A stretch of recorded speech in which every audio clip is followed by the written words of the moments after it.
সারা রাত বেশ একটা অস্থির অবস্থার মধ্যে দিয়ে নুরুল হক নূর গিয়েছেন। আমি কিছুক্ষণ আগে তার চিকিৎসকদের সাথে কথা বলেছি।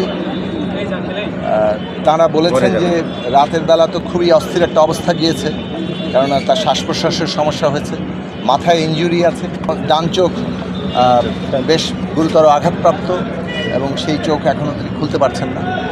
ডাক্তাররা চিকিৎসকরা সর্বশেষ যেটা বলেছেন যে এখনও আশঙ্কামুক্ত নন, তবে তারা আশাবাদী যে এখানে তার চিকিৎসা চলছে এবং তিনি সুস্থতা পাবেন। এই হামলা যেটা হয়েছে আমরা তার তীব্র নিন্দা প্রতিবাদ জানিয়েছি ইতিমধ্যেই। বিশেষভাবে গণ অধিকারের একটা কর্মসূচি ছিল, সেই কর্মসূচিতে যা হয়েছে তারপরে গণ অধিকার নেতৃবৃন্দ নুরুল হক নূর এবং তারা তাদের অফিসের সামনে একটা প্রেস ব্রিফিংয়ের অপেক্ষা করছে।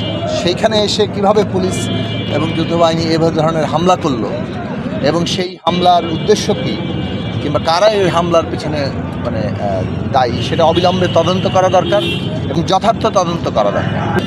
নির্বাচন নিয়ে একটা অনিশ্চয়তার জায়গা তৈরি করার চেষ্টা করা হচ্ছে।